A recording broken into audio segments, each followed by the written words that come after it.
Voilà, bonjour chers amis. Voilà plus d'un mois que nous sommes confrontés à cette maladie, Covid-19, que les bonnes nouvelles sont bien rares autour de nous. Je voudrais saisir cette occasion pour exprimer toute ma compassion aux familles éprouvées par cette maladie, à tous ceux qui vivent des situations difficiles, mais aussi exprimer toute ma sympathie et ma reconnaissance à ceux qui, autour d'eux, posent des gestes d'attention, de générosité pour soutenir les plus fragiles, bien que chacun trouve grâce auprès du Seigneur.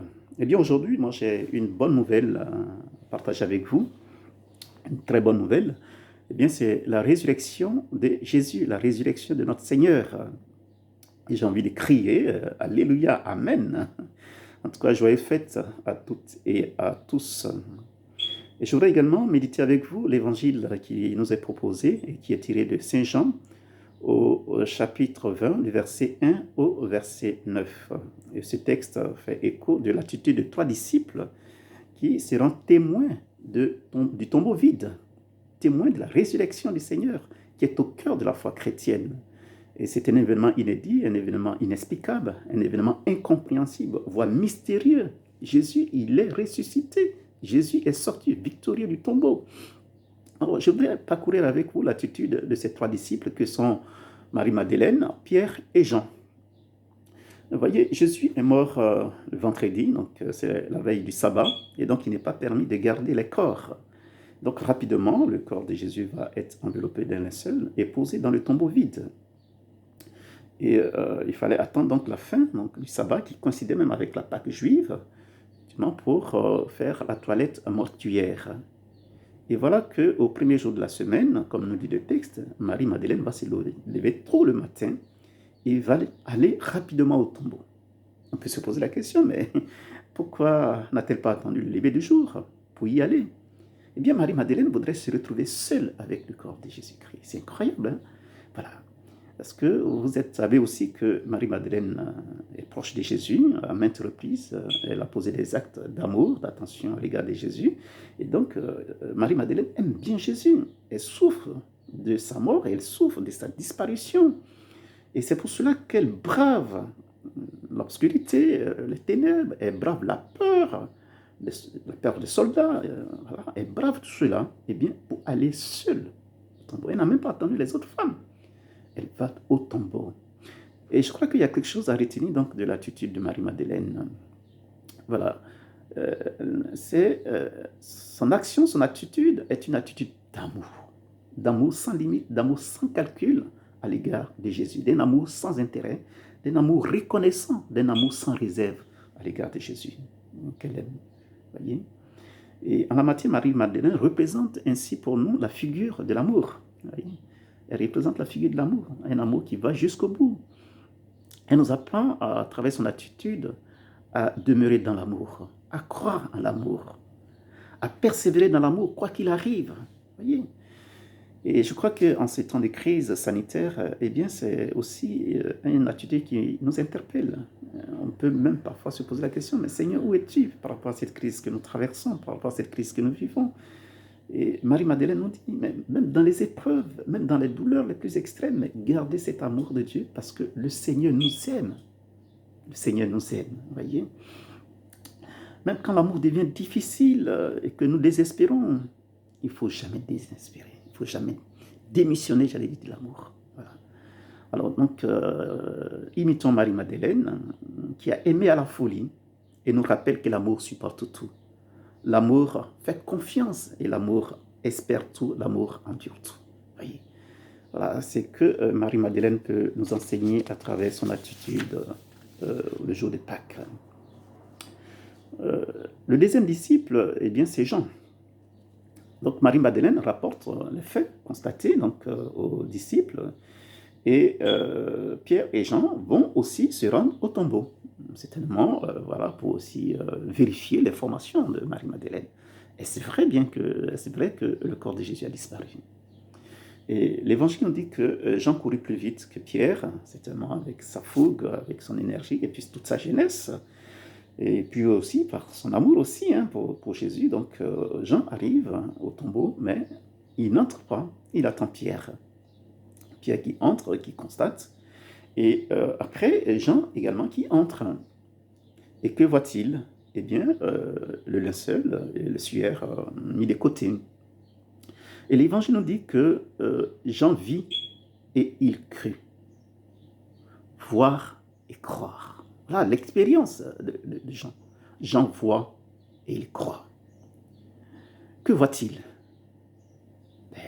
Le linceul, le suaire. Mais qui a-t-il vu? Personne. Et Jean n'entend pas de voir Jésus pour croire. Alors Jean fait ce qu'on appelle, on pourrait dire, une relecture de tous les événements qu'il a vécu avec Jésus. En quelque sorte, Jean fait mémoire de toute sa présence avec Jésus, de sa proximité avec Jésus. Et Jean, il entend certainement ces paroles mystérieuses que Jésus a dû prononcer quand il était encore vivant, notamment sur sa passion, sa mort et sa résurrection. Et Jean comprend, à travers cette relecture, que Jésus est ressuscité. En quelque sorte, il fait un travail d'intériorité. Un travail d'intériorité. Voyez? Et Jean est pour nous donc ce qu'on appelle l'homme de la foi. Voilà. La foi des gens est mémoire. Voilà. Il fait un travail d'intériorité pour comprendre ce qui se passe. Voilà.